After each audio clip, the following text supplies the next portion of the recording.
근데 지금 더 충격적인 얘기를 해줄게요. 이태리는 심지어 가용한 탱크가 50대 정도밖에 안 돼요. 대한민국은요. 전차 한 2,300대 정도 돼요. 자주포는 세계 최고 수준의 한 2,000대 돼요. 이거 합치면 유럽 가면 유럽 다 휩쓸어요. 아 진짜요? 그 수준. 미국도 마찬가지예요. 미국 페이트리엇은 한 60억 원 정도예요. 400만 불. 근데 천궁은 4분의 1, 15억 정도예요. 그러니까 폴란드가 딱 주문해서 마지막 버튼 눌렀는데 주문이 와 있는 거지. 국뽕이 아니고 놀랄만한 성공 사례인 게 안녕하세요. 국경 없는 클래스의 MC를 맡은 연구에서 온 피터입니다. 반갑습니다. 안녕하세요. 미국에서 온 조셉입니다. 반갑습니다. 안녕하세요. 폴란드에서 온 올라라고 합니다. 반갑습니다. 반갑습니다. 하고 오늘은 정말 대단하신 분 모셨습니다. 두 분도 대단하지만 인사 한번 부탁드릴게요. 네, 안녕하세요. 한국에서 온 조한보입니다. 한국에서 오셨어요. 근데 타이밍이 좋다라는 표현은 맞지 않은 것 같은데 요즘 세상이 너무 시끌시끌하잖아요. 간략하게 박사님이 이런 이슈들 봤을 때 어떻게 생각하시나? 제가 태어난 지가 60년이 한참 넘었거든요. 네. 태어날 때부터 세상 시끄러웠어요. 아 진짜? 늘 어느 정도? 제가 최근에 책을 하나 저술했는데 무극화 시대라는 책입니다. 무극화? 극이 없다. Age of Non-Polarity. 네. 여기 극이 있죠. 남극과 북극이죠. 그쵸. 계속 23.5도로 돌아가죠. 네. 그러니까 극이 바로 질서입니다. 근데 만약에 이 극이 없다고 생각해보세요. 지구가. 그럼 지 맘대로 돌겠지. 네, 엉망이죠. 예, 지금 그 상황이에요. 왜냐면 계속 쭉 갈 수도 있고. 근데 이런 불안 속에도 약간 이익 보는 나라들, 업체들도 있을 것 같은데요. 그럼요. 예. 그 중에서도 신기하게도 대한민국이 약간 무기 쪽으로 팔리고 있는 거예요. 이렇게 보면 돼요. 냉전 때는 소련 진영과 자본주의 진영이 일촉즉발이었거든요. 어느 정도였느냐? 나토, 유럽의 북대서양 조약기구가 가진 전차 탱크가 MBT 약 한 5만 대 됐어요. 5만 대. WTO, 소련 중심의 바르샤바 조약기구는 7 내지 8만 대였어요. 오, 더 많았어요. 근데 지금 더 충격적인 얘기를 해줄게요. 지금 유럽의 빅4는 어디죠? 영국, 독일, 프랑스, 이태리죠? 이 네 나라 합치면 1,000대가 안 돼요.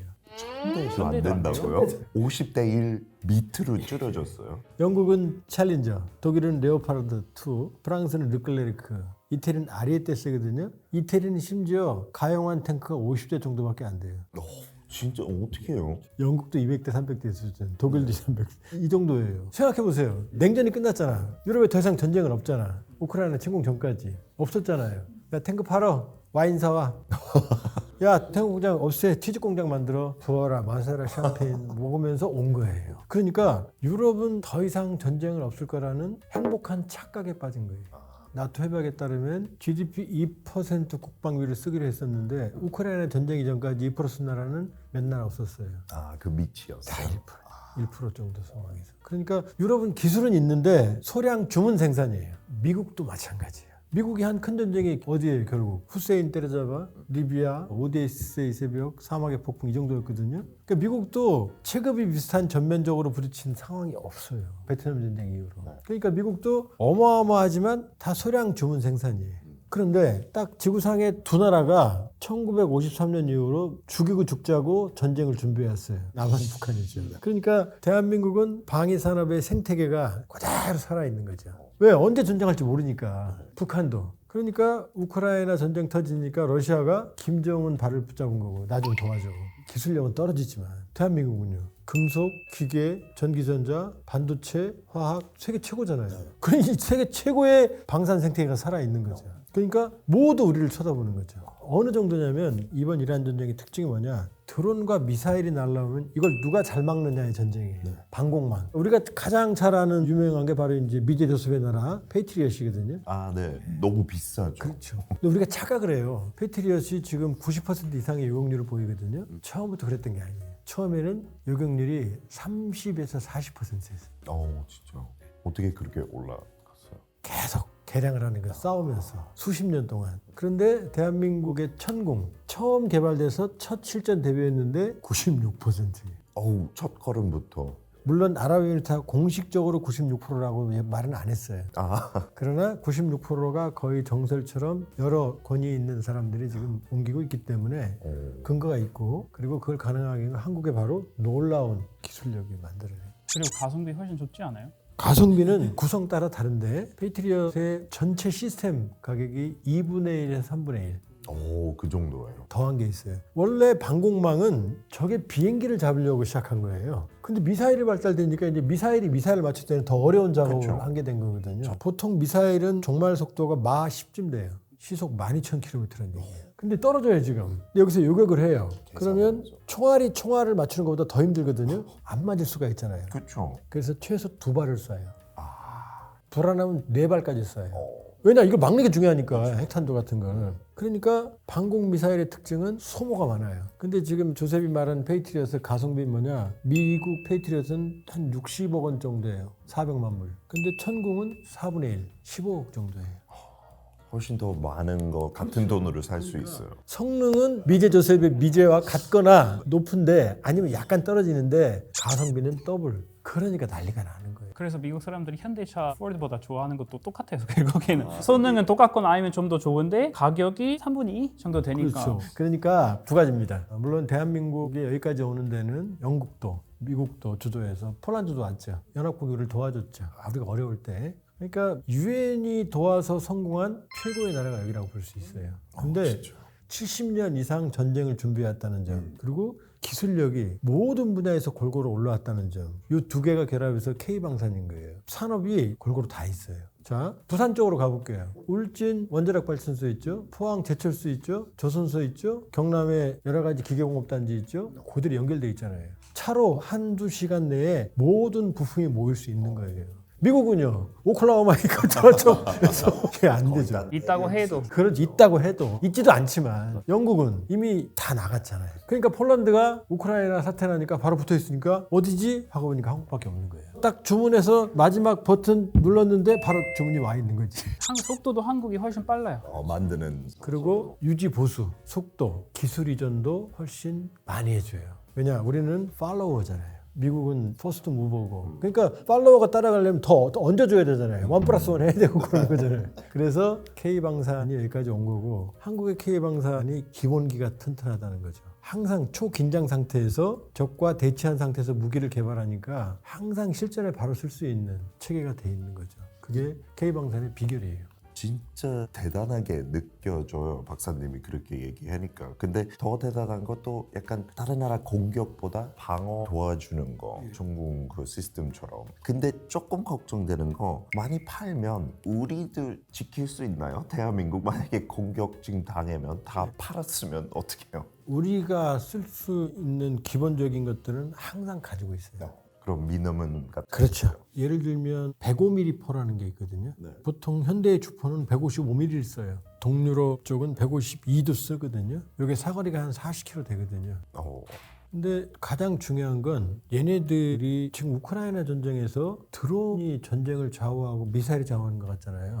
아니, 착각이에요. 하루에 포를 누가 많이 쏘느냐. 진짜. 전쟁에 안 박혔어요. 보병이 제일 중요하고, 전차가 있어야 되고, 야포가 있어야 되고, 장갑차가 있어야 되고, 항공기가 있어야 돼요. 러시아가 이번 전쟁에서 왜 우크라이나한테 헤매냐면 제공권을 장악을 못했잖아요. 지금 이란 전쟁 어떻게 돼요? 제공권을 완전히 장악하고 지네 하늘처럼 두들겨 폈잖아요. 근데 우크라이나 전쟁에서 그 천하의 러시아가 그런 거 본 적 있어요? 없잖아요. 그래서 안 되는 거. 두 번째, 우크라이나 여기가 평지거든요. 여긴 탱크가 없으면 전쟁을 못 해요. 장갑차가 없으면. 양쪽이 없으니까 대규모로 치고를 못 들어가는 거예요, 지금. 양쪽이 없어. 소모가 되니까. 여러분들이 드론이 와서 탱크 힘없이 부서지는 거 봤죠? 그러니까 탱크가 필요 없어 보이죠? 아니에요. 소모가 돼도 만일에 보병과 합동작전을 하면서 드론을 견제하면서 오면은 탱크가 시속 60, 70km를 밀고 평원을 들어온다고 생각해봐요. 포를 쏘면서 105mm, 120mm 포를 쏘면서 한 발인 건물이 날아가는. 거기다 장갑차까지 오고 확 어마어마한 거예요. 이게 없으니까 그럼 이렇게 오잖아요. 이걸 막을 수 있는 게 대전차 미사일 듣고 많아 보이지만은 포예요. 포를 계속 때리면 얘들이 진격을 할 수가 없어요. 그러니까 하루에 포탄을 누가 많이 쏘느냐 이거거든요. 그리고 궁금한 거 있어요. 폴란드도 이제 탱크를 엄청 많이 샀죠. 네. 그리고 재계약까지 했다고 들었었는데 그러면은 한 나라가 어떤 면적에 따라 원하는 탱크의 수가 있을까요? 지금 적이 누구냐죠. 그럼 면적이 아니라 누구 상대? 폴란드는 지금 러시아를 상대해야 되잖아요. 그렇다고 할 수 있죠. 그러니까 막 사들이는 거예요. 지금 국방비 4% 써가면서. 왜냐 우크라이나 침공을 받으니까. 예를 들어서 폴란드가 에스토니아랑 싸운다. 그럼 탱크 100대만 있어도 되죠. 근데 되게 신선한 것 같아요. 저는 면적에 따라 아니. 자, 오스트레일리아, 호주 봅시다. 호주 탱크 하나도 없어도 돼요. 다 바다니까. 그러니까 호주는 탱크보다는 IFB 보병 전투차 사고 그랬잖아요. 보병 전투차는 장갑차에다가 전투를 같이 할 수 있는 거. 이게 이제 하나 레드백이 그 독일의 링스를 이겼잖아요. 그 나라 특성에 맞는 방위 산업이 중요한 거예요. 그래서 한국은 포탄 재고량을 항상 쟁여놔요. 무조건. 105mm 포 같은 경우는 풍익이라고 그래서 105mm는 한 15km밖에 안 나가요. 10km 사거리가. 한계죠. 근데 대한민국은 그걸 차량에다 실어서 자동화시켰어요. 이동해서 바로 쏘고 도망갈 수 있게. 그 포탄은 무려 400만 발 정도가 있어요. 400만. 세계에서 제일 많아요. 아, 세계에서 제일 많아요. 네. 그러니까 우리가 쓸 거를 주진 않는다. 우리가 꼭 필요한 건 쓴다. 그리고 그 어떤 나라에 비해서 전쟁 재고는 충분하다. 그러면 다른 것도 뭐 육군에 있어서 우리도 많이 보유한 거 있어요, 또? 전차 전력은 세계 최고 수준이고요. 미국이 가진 자주포가 팔라딘이거든요. 팔라딘은 K9보다 떨어져요, 현저하게. 그리고 여기서 중요한 포인트는 미국이 기술이 첨단이라고 해도 생산 효율성이 많이 떨어져요, 한국에 비해서. 그래서 지금 미국도 이란이랑 싸우고 있잖아요. 미사일 많이 쓰고 뭐 여러 가지 다 쓰는데 그거 다 쓰게 되면은 다시 만들기에 진짜 오래 걸리고 비싸요. 근데 한국 같은 경우에는 그렇진 않잖아요. 전차 한 2,300대 정도 돼요. 그 다음에 자주포는 세계 최고 수준의 한 2,000대 돼요. 이거 합치면 유럽 가면 유럽 다 휩쓸어요. 아, 진짜요? 그 수준. 그 수준이에요. 대영 제국 60문 정도 있어요. 60, 이쪽은 2000. 예. 천하의 미국도 한 600문 정도밖에 안 돼요. 오, 진짜. 그 왜 이러느냐? 바로 대화력전이기 때문에요. 근데 이걸 만들어 놓고 안 쓰면은 사실상 경제적으로 손해이지 않을까? 바로 그거예요. 전쟁은 안 하면 다 도태시키잖아요. 미국은 무기가 좀 낡을만 하면 큰 전쟁, 낡을만 하면 큰 전쟁. 끝없이 로테이션이 돼요. 버리질 않아요. 이란에 그냥 다 지금 그동안 제거했던 거 다 써요. 유통기가 다가오니까 그냥 쓰는 거예요. 그러니까 끝없이 최신화가 되는 거예요. 근데 한국은 오래돼서 도태돼서 버리는 게 아깝지가 않아요. 왜냐? 서울은 군사분계선에서 40km밖에 안 떨어져 있어요. 지금 분단 체제고 언제나 전쟁을 하니까 여기는 국방비가 아깝지 않은 거죠. 여러분들 머리 위로 포탄이 날라와요. 포를 쏘면. 아, 진짜 그 정도. 적의 40km 사거리 내에서 2천만 명이 살고 있으니 이걸 지키려면 어떻게 돼요? 어마어마한 화력이 있어야 되겠죠? 그럼 어떻게 돼요? 전차, 장갑차, 야포가 있어야 되는 거예요. 왜? 서울을 뺏기면 끝이니까. 다 이유가 있죠. 그러면 유럽 국가들 한국 육군 전략 보면 가장 약간 놀라는 점은 뭐라고 생각해요? 놀라는 점은 바로 화력이죠. 영국, 프랑스, 독일, 이태리 빅4의 탱크 전체 MBT 메인 배틀 탱크가 1,000대 정도인데 대한민국은 쓸 수 있는 게 2,200, 300대라고요. 너무 부럽겠네요. 지금 이 시점에. 이 시점에서는 부럽죠. 이제 시작이에요. 아, 이제 시작이에요? 근데 요즘 우주 군대급 해군 다른 나라가 한국 보고 부르는데 어떻게 그렇게 빨리 발전했어요? 그게 이제 70년대 박정희 대통령이 근대화를 시작을 하잖아요. 그때부터 조선업의 발달과 한국 해군이 동시에 올라갑니다. 70년대에 참수리 고속정이라고 150톤, 250톤급 이걸 만들기 시작해요. 그러다가 박정희 대통령이 그때 우리가 좀 큰 것 좀 만들어봐. 그래서 만든 게 바로 울산급 1,500톤급을 처음에 그것도 못 만들어서 나중에 배를 만들어 보니까 배가 이렇게 기울어요. 그래서 가운데 시멘트를 부어서 중심을 맞췄다는 전설 같은 얘기가 있거든요. 근데 우리는 여기서 이렇게 시작했어요. 요게 얼마 전에 퇴역한 KDX-1 광개토 대왕함이었고 그다음에 이제 드디어 꿈의 이지스함 세종대왕함 세척 KDX 7,600톤급 KDX-3 배추 2 8,200톤급의 정도돼. 이거는 미국 이지스함한테 뒤지질 않아요. 그다음에 잠수함은 1991년 독일 하데베에서 209를 처음 진수했는데 그다음에 214급 이게 장보고 2거든요. 209는 1200톤급, 214급 1800톤급. 그다음에 장보고 3는 3000톤급입니다. 그리고 최근 3600톤 배치 2까지 이게 캐나다에서 싸우고 있는 거예요. 그러니까 캐나다에서 독일이랑 싸워요. 스테이센크루프 머린 시스템이랑. 이 정도예요, 지금. 어떻게 그렇게 발전했고 왜? 대한민국 경제력이 계속해서 성장했잖아요. 그 다음에 이렇게 무기를 자주화하지 않으면 안 되는 북한의 위협이 있었잖아요. 그러니까 이게 국뽕이 아니고 놀랄만한 성공사라는 게 산업이 종합적으로 발전했어요. 그러니까 자주 국방이 가능한 거예요. 모든 게 다 가능한 거예요. 그러면 그 해군 기술도 잠수함 수출할 정도면 되게 대단할 것 같은데 전 세계 순위를 매긴다면 해군의 질적인 수준으로 본다면 5위권이라고 봐야 돼요. 썩어도 준치라고 영국, 프랑스가 있으니까 일본, 미국은 단연 최고고요. 따라갈 수 없는. 그 다음에 러시아, 중국 클래스가 있고 여기 이제 핵 추진이 있고 양이 있잖아요. 그 다음에 영국, 프랑스는 썩어도 준치라고 항공모함도 있잖아요. 둘 다. 프랑스는 특히 핵 추진 항공모함도 있습니다. 영국, 프랑스는 핵 추진 잠수함, SSBN이 있고 그렇게 보면은 이 다섯을 뺀다면 일본과는 거의 기술적으로는 동급에 왔다. 그렇게 보시면 돼요. 그럼 거의 해군, 공군 세계에서 탑5? 거의 다 그러지 않나요? 그렇게 보면 돼요. 거기다가 또 하나 특징이 뭐냐? 한국은 바로 해병대입니다. 세계 3위 해병대. 진짜 TV에도 많이 나오는데 그런 출신들 근데 되게 멋져 보이는데 어쩐지 다들 고생하네요. 자랑해도 되는데 특징이 뭐냐? 여러분이 알고 있는 전통적인 상륙작전하는 해병은 포항에 있습니다. 1사단. 2사단은 어디 있냐? 김포에 있어요. 바로 옆이잖아요. 인천. 네네. 여기에 최강의 전력을 자랑하는 해병이 여기 있는 거예요. 왜? 바로 이 서울의 운명과 관계가 있어요. 서울이 뚫리면 끝이니까 최강의 전력을 자랑하는 해병대가 수도권의 측면을 방어하고 있는 거예요. 그러니까 한국은 세계 최강의 해병 전력이 수도를 방어하고 있다.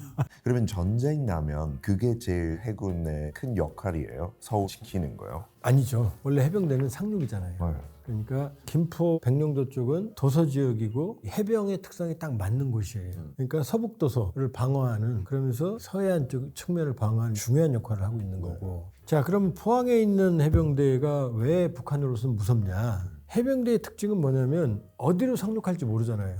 그렇죠. 그럼 포항에 있는 해병이 움직이기 시작을 하면 북한군들은 북한의 동해를 어디로 들어올지 모르니까 곳곳을 지켜야 될 거 아니에요. 그냥 비상 상태로. 그러니까 포항에 있는 한 개의 사단은 인민군 수개, 훨씬 더 많은 몇 개의 사단을 동해안에 묶어놓은 존재만으로도 만일에 해병이 없으면 북한군은 통일을 비워놔도 상관없죠. 아무도 안 오니까. 근데 그 해병이 가만히 앉아서 오늘은 어디로 들어갈까 이 생각만 하면 북한은 오금이 저리는 거죠.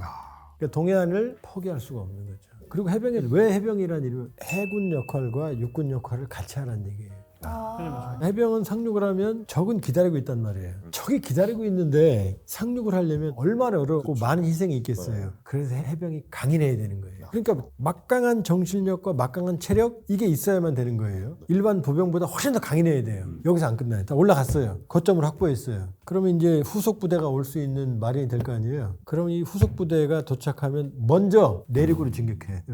먼저 또 진격해야 되고. 뚫어야 되니까. 그러니까 아주 가혹한 상륙 작전을 하면서 끝나고 회식하는 게 아니라 그때부터 이제 보병처럼 전투를 해 가야 되는 또 거예요. 먼저. 그 병력을 28,000명이나 대한민국이 보유하고 있다는 게 아주 특별한 강점 중에 하나예요. 미국은 원정군이잖아요. 그러니까 해병이 주축이 될 수밖에 없는 거죠.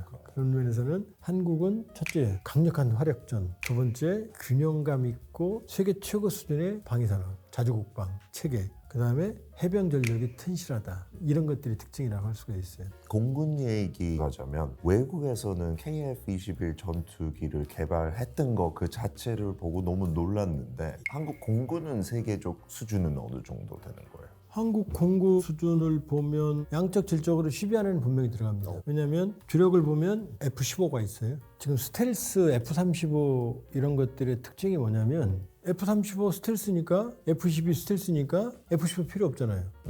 그냥 눈에 안 보이니까 가 때리면 되는 거니까. 스텔스 때문에 무장이 약해요. 자, 비행기에 주렁주렁 달죠? 그럼 스텔스가 안 돼요. 다 레이더에 걸려요. 그래서 내부 무장창을 다는 거예요. 그래서 세계 최초의 스텔스기였던 F-117은 폭탄 한 발, 두 발 달거든요. 근데 이름이 폭격기예요. 왜냐하면 딱 폭탄만 안에 넣고 떨어뜨리고 오는 거니까. 그래서 나이트호크라는 그 비행기는 바로 퇴역을 했어요. 그러니까 F-35나 F-22의 특징이 뭐냐면 F-22는 제공기예요. 공대공 미사일밖에 없어요. 그래서 퇴역을 시키려고 그러는 거예요. 유지비가 비싸니까. 그런데 F-15는 최대의 폭장량을 자랑하거든요. 주렁주렁 때려 부시거든요. 가서. 근데 F-35도 내부 무장창에 다 넣어버리면 몇 발 못 넣어요. 그러니까 초기에 적의 방공망을 제압할 때는 가서 때리고 요짓을 하는 거고 실제 쏟아붓는 건 F-15가 하는 거예요. 그래서 쿠웨이트에서도 미사일 잘못 날아가서 F-15 세대 떨어졌잖아요. 먼저 방공 시설을 없앤 다음에 다음에 그냥 15 많이 보내는 거죠. 그러니까 주력은 그게 가는 거예요. 미국도 시장 갈 때 람보르기니 타고 그러진 않잖아요. 그렇죠. 그러니까 람보르기니도 있어야 되지만 시장 갈 때 쓰는 픽업 트럭도 있어야 될 거 아니에요. 전쟁도 그래. 그러니까 로우급, 하이급, 미디엄급으로 구성합니다. 그러니까 F-15는 하이급이에요. 근데 게릴라 잡을 때도 있잖아요. 그때 F-15가 갈 수는 없잖아요. 그러니까 F-15가 너무 비싸니까 미국이 개발한 게 좀 싼 거, 그게 F-16이에요. 그래서 한국은 F-15 하이급, F-15 미들 로우급이거든요. 여기에 이제 F-35 스텔스를 더한 거죠. 그리고 F-15와 F-35 사이의 급을 메우는 게 KF-21인 거고, 그 중간. 로우급이 바로 T-50 고등훈련기를 개량한 FA-50인 거예요. 요 구성을 보면은 아주 짜임새가 있죠. 여기에다가 공중 조기경보 통제기도 있고 그 다음에 공중 급유기도 있어요. 이번에 사막의 빛 작전이라고 그래서 중동에서 대한민국 국민들을 구출해 왔잖아요. 피난. 그게 이제 시그너스라는 공중 급유기예요. 이상하지 않아요? 공중 급유기가 사람들을 구출해 와요. 공중 급유기는 하늘에서 주유소하는 거잖아요. 근데 그 역할도 할 수 여러분들이 있어요. 잘못 알고 있는 거예요. 그 큰 비행기에 기름을 다 실으면 그 비행기가 뜨겠어요? 그렇죠. 네. 공중 급유기의 특징은 그냥 일반 여객기예요. 수송기. 그리고 날개에 기름을 좀 더 많이 실어요. 그러니까 평상시에는 이게 수송기예요. 공중 급유기도 2018년부터 4대를 운영하고 있고 조기 경보고 피스아이도 운영을 하고 있고 어마어마한 전력이죠. 이 정도는. 이 정도 튼튼한 전력 가진 나라 10위권 안쪽에는 확실히 듭니다. 그럼 육군도 진짜 세계 수준 뭐 해군도 5위권 안에 들고 육군도 10위권 안에 들고 종합적으로 합치면 아마 5위에서 8위권 안에 확실히 든다. 그래서 그러잖아요. 글로벌 파이어 파워 기준으로 한국은 5위다 항상.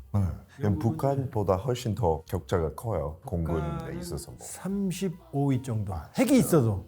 자, 이번에 어떤 일이 있었냐면 여러분 음력 설 때 한반도 해역에서 난리가 났었어요. 이번 연도요? 이번에 한반도 주변 해역에서 미군이 갑자기 대한민국 공군 보고 야, 설 때 공군 훈련하자. 그래서 국방부가 뭔 시방 뭔 얘기야. 설 땐 쉬어야 되는 거야. 이랬어요. 갑자기 했어요. 그래 알았어. 그러더니 B-52 전략폭격기 4대가 왔어요. 그래서 일본이랑 훈련을 했어요. 그랬더니 러시아가 북극곰 우리 저 푸틴 선배가 정보 수집기를 내려보냈어요. 자, 한, 미, 일, 러가 여기 엉켰죠? 그러니까 우리도 화들짝 놀라서 러시아가 내려오니까 우리 공군기가 떴어요. 긴장됐어요. 그 다음 서해에서는 오산에 있는 F-16 슈퍼 대대라고 있어요. 주한미군. 이 친구들이 갑자기 저 중국 차디즈 방공식별구역으로 가까이 갔어요. 그러니까 중국이 화가 나갖고 떴어요. 그러니까 우리도 F-16이 또 떴어요. 이것 때문에 지금 주한미군하고 뭐 시끄럽고 그랬어요. 그러니까 양쪽이 시끄러웠거든요. 근데 아주 그냥 초긴장했거든요. 여기에 한 대도 비행기가 안 뜬 나라가 있어요. 북한이. 근데 슬프지만 군대에서는 사실 설날이 없는 거이지 않아요? 북한은 중요하나 봐요. 나 그때 안 뜨고. 북한은 띄울 수 있는 비행기가 없고. 진짜요. 옛날 뭐 미국 29, 28 정도밖에 안 미그 되니까. 29 정도가 있는데 미그 29도 생산된 지 40년쯤 됐는데 이것도 구형이고 다운그레이드고 부품 공급이 안 돼서 에어쇼 할 때만 항상 떠요. 이게 북한이에요. 전쟁은 돈이에요. 미제의 나라, 미제국주의 나라가 왜 센자? 미군들이 뭐 용감하고 뭐 애국심이 강하고 뭐 그건 잘 모르겠어요. 돈이 제일 많으니까. 그리고 예를 들면 지금 미국에서 이렌 많이 때리고 있는 거 맞지만 막 200만 불 투면서 한 번 싸는데 이렌은 뭐 3만 불인가 드론으로 이제 이렇게 싸우는 거잖아요. 사실 미국이 돈 많아서 할 수 있는 거지 사실 미국이 돈 많이 없는 건 그 싸움도 안 되고 그것도 미국 오래 할 수 없는 싸움이라고 생각해가지고. 유지하기가 힘들겠죠. 지금 그러잖아요. 무슨 소리야? 정신력이 중요하지. 사람을 봐야지 싸우죠. 드론이 와서 죽이고 드론이 죽이고 하고 로봇끼리 싸우는데. 돌 틀고 싸울 건 아니잖아요. 그러니까 물론 그런 것도 중요하죠. 그러나 지금은 경제력이 좌우한다. 그래서 북한이 그럼요. 지금 러시아가 왜 헤매냐면 러시아는 생각보다 산업이 없어요. 제조업 기반이 없어요. 원자료밖에 없죠. 온천 기술, 군사 기술, 자원, 기초과학 이건 있는데 제조업 기반이 없어요. 그러니까 따라갈 수가 없죠. 그러니까 똑같은 무기를 만들어도 미국 거의 가성비가 2분의 1, 3분의 1, 정확도는 5분의 1, 10분의 1 뚝뚝 떨어지는 거죠. 같은 항공기 엔진도 미국이 10시간 쓴다. 그럼 러시아는 한 2시간, 3시간밖에 못 써요. 중국은요. 그나마 1시간밖에 못 써요. 모든 건 종합 국력이 좌우한다. 그러니까 뭐 김정은이 나와서 나 이런 거 있지, 나 잘하고 있지, 다 아니올시다. 기술이 안 되는데 어떻게 돼요? 그러면 북한 입장에서 솔직히 통일하면 훨씬 더 이익 보는 거잖아요. 근데 그렇게 됐으면 어떤 나라가 생길 거고 주변국들은 반응이 어떨 것 같아요? 통일을 이 상태로 한다면 북한에 핵이 있잖아요. 통일 한국이 평화를 사랑하고 국제사회가 요구하면 비핵화를 하겠지만 사람들 머릿속에 있는 건 지울 수가 없잖아요. 지금도 대한민국은 잠재적 핵 보유국에 들어가요. 기술적으로는. 근데 북한에 있는 핵을 다 없애도 머릿속에 들어있는 건 그대로 남아있으니까 한국은 맘먹으면 몇 달이면 핵무장을 할 거예요. 미사일은 또 세계 최선진국이잖아요. 그러니까 확실한 잠재적 핵 보유국이죠. 거기다가 사실은 지금은 수도권 방어는 기형적이에요. 육방부, 포방부라고 할 정도로 여기에 주했던 것도 요 상황에서 중요한 거지. 만일에 통일이 됐다 그러면 요 체제는 바뀌어요. 그렇죠. 그러니까 해군, 공군 쪽에 더 막대한 투자가 될 거예요. 그러면 지금보다 훨씬 더 균형 있는 체제로 갈 거고 북한이 아무리 썩었다 하더라도 북한도 나름대로 축적한 노하우 기술들이 있거든요. 이게 합쳐질 거 아니에요. 네. 그러면 어마어마한 시너지가 되는 거죠. 그러니까 국방비를 아주 지금보다 훨씬 더 최적화되게 쓸 수 있는 거죠. 세계 세계 수준의 기술과 전력을 가지고 있으면서도 수도권 방어라는 기형적인 방어책에 여기에 자원이 집중돼 있잖아요. 그렇죠? 근데 이게 이제 전략적 타격 능력을 확보하는 쪽으로 바뀌겠죠. 전략적 타격 능력은 잠재적인 주변국이거든요. 그럼 싫어하겠네요. 주변국들이요. 싫어하죠. 지금 북한 때문에 대한민국의 미사일 사거리가 다 해지됐거든요. 누가 좋아하겠어요? 베이징도 사거리에 들어가는데 지금 전혀 아닌데. 지금 만일에 통일이 되면 지금보다는 양적인 측면보다는 질적인 발전으로 바뀌어야 됩니다. 그리고 육군보다는 해군과 공군 쪽에 더 많은 투자가 되게 될 거예요. 그러나 북한이 만들어 놓은 대한민국의 타격 능력 중에 주변국을 억제할 수 있는데 쓸 수 있는 게 바로 전략적 타격 능력이에요. 저게 무슨 말이지? 자, 잠수함이 있죠. 잠수함은 정말 무서운 무기입니다. 지금 이란이 만일에 쓸만한 잠수함 한 대가 있어서 지금 아라비아만에 숨어 있다면 저렇게 미국은 못 움직여요. 항공모함도 한 발이면 끝나거든요. 나갈 수 있는 잠수함이 없거든요. 예를 들어서 여러분들 잠수함 영화 본 적 있죠? 물속에서 막 도망다니 봤죠? 막 어뢰 쏘고 막 도망다니잖아요. 새빨간 거짓말이에요. 역사상 그런 일 한 번도 없어요. 물속에 숨어 있으면 못 잡아요. 아 진짜 바다 그만큼 크니까 뭐. 잠수함끼리 교전해서 찾은 적이 없어요. 그러니까 예를 들어서 어떤 배가 가는데 따라온다 일부러. 이런 건 잡은 적이 있어요. 너 나와 이렇게. 근데 정말로 숨어있는 데 찾았다? 이렇게는 찾아요. 여기 아무래도 잠수함이 있는 것 같아. 정보를 받았어. 야 여기 좀 찾아봐. 그럼 찾아요. 근데 여기서 야 잠수함 찾아. 그럼 때려 죽여도 못 찾습니다. 모르는 상태에 찾을 수 없어요. 그래서 최근 작년인 것 같은데 러시아 참수함이 하나 이제 약간 미국 영토 뭐 미국 바다로 넘어가는 것 같은데 러시아는 여기 있다 그냥 말하면 오히려 신뢰할 수 있잖아요. 근데 갑자기 없어진 거예요. 그때부터 긴장하는 거죠. 찾을 수가 없고 뭐 이상한 짓 하려면 우리가 할 수 있는 거 딱히 없다 생각하니까. 그럼 대부분 추진인 거예요? 추측? 네. 그러니까 쿠바 미사일 위기라고 아시죠? 그때 뭐 케네디 대통령이 이겼다 이렇게 미제 조셉 나라에서 그러잖아요. 맞아요. 근데 사실 러시아의 핵잠수함들이 워싱턴 앞에 와 있었어요. 그때. 그 정도에 미국은 몰랐어요. 아 진짜. 무슨 말씀 드리려고 그러느냐? 그러니까 잠수함은 두 종류가 있어요. 하나는 헌터킬러. 물속에 숨어서 적 함정이나 잠수함을 찾는 거예요. 이게 잠수함 본래 목표예요. 2차 세계대전 때 히틀러의 무제한 잠수함전. 그러니까 지금 이란이 장보고급 같은 거 3,000톤급 아니면 214, 1,800톤급만 한 두 척만 갖고 있어도 미국이 저렇게 난리 절대 못 쳐요. 근데 한국이 가지고 있는 장보고 1, 2, 1,200톤, 1,800톤까지는 헌터킬러예요. 근데 장보고 3 3,000톤 안창호급, 그 다음에 장행실하면 3,600톤급. 얘들은 얘기가 달라져요. 헌터킬러가 아니에요, 주목적이. 물속에 숨어 있는데 이 안에 독침이 들어있어요. 어뢰나 이게 아니고 주요 무기가 SLBM이에요. 탄도미사일이 있고 얘네들은 동해에 숨어서 주변국의 거의 주요 기지는 다 때릴 수 있는 능력을 가지고 있어요. 북한이 핵을 쓰면 육상의 기지는 타격받아도 물속은 못 건드리잖아요. 그러니까 여기서 반격을 하는 개념이에요. 이게 전략적 타격 능력이에요. 그러니까 장보고 3의 배치 1은 6발 들어가고 배치 2는 10발이 들어가요. 동해는 또 더 못 찾아요, 잠수함을. 수심이 깊어. 시베리아 쪽 베링해에서 내려오는 한류, 남쪽에서 내려오는 쿠르시오 난류, 이런 게 동해에서 부딪혀요. 그러면 수계라고 하는 물 덩어리들이 생겨요. 여긴 소나도 투과가 안 돼요. 그러니까 세계에서 잠수함 천국이래. 여기 숨어 있으면 절대 못 찾는다고 보면 돼요. 여기에서 탄도미사일이 30발이 어디로 날아올지도 모른다고 생각해봐요. 물속에서 튀어나오는데. 그럼 누가 대한민국을 건들 수 있겠어요? 이게 전략적 타격 능력이에요. 그 다음에 또 하나, 북한이 핵을 가지고 있으니 우리는 핵을 못 만들잖아요. 한 방에 원샷 원킬을 고민하다 보니까 나온 게 바로 현무5 괴물 미사일이에요. 탄도 무게만 9톤인. 보통 일반 미사일의 탄도 무게는 500kg이거든요. 진짜 우와. 엄청 차이가 18배죠? 얘는 또 앞에 이 탄자가 특수강철이에요. 그러니까 보통 탄도미사일의 종말 속도는 마 10쯤 하거든요. 마 10으로 떨어지면 그 물리적 타격만 해도 어마어마한 폭발력이 생기거든요. 그러니까 지하 100m까지 들어간다는 얘기예요. 그게 바로 현무5예요. 현무5를 수백 발 정도 확보할 예정이거든요. 저희가 가지고 있는 거예요. 이제 확보할 거예요. 이미 실전 배치 되기 시작했대 11일부터. 생각해봐요. 탄도 무게만 9톤이 나가는 게 주변국에 떨어진다고 생각해봐요. 어마어마한 악몽이죠. 그렇죠. 이게 이제 한국형 독침 무기들이에요. 근데 통일되면 진짜 오히려 주변 나라들 미국도 좋아하지 않을 수도 있고 훨씬 더 강한 나라 돼버리니까. 미국, 일본, 중국은 통일에 대해서 두려워하죠. 왜? 이 미래가 어떻게 될지 아무도 모르잖아요. 친미 국가가 될지, 민족 국가가 될지, 친일 국가가 될지. 중국 입장에서는 친미가 될지, 친일이 될지, 민족 국가가 될지. 일본은 무조건 싫죠. 어느 경우도 싫죠. 바로 어마어마한 강국이 탄생하니까. 그냥 바로 2등에서 3등으로 내려가는 어떻게 보면은 그나마 인구로 버텼는데, 근데 인구도 한국이 8천만 되니까. 그러니까 중국, 미국, 일본은 한국의 통일을 두려워한다. 그러면 유일하게 한국의 통일을 긍정적인 나라가 어디냐? 바로 러시아예요. 왜 그런지 알아요? 푸틴 대통령이 제 학교 선배여서 가끔 통화하면서 서로 한반도 통일을 얘기해요. 진짜요? 그래서 통일을 지지하는 거예요. 왜 좋아하니까요? 믿어요? 아니 그게 왜 그러냐? 러시아는 유럽으로 나가고 싶어 하는데 유럽은 항상 넌 유럽이 아니야. 심지어 폴란드도 러시아를 싫어해요. 같은 슬라브 아니야? 니넨 동슬라브 나 서슬라브야? 우린 캐톨릭이야? 이러거든요. 불신하거든요. 근데 이번에 우크라이나 전쟁은 어떻게 됐어요? 영원히 끝났죠. 폴란드는 아주 경계하죠, 러시아. 아직도 역사적으로 조금 조금이 아니라 많이.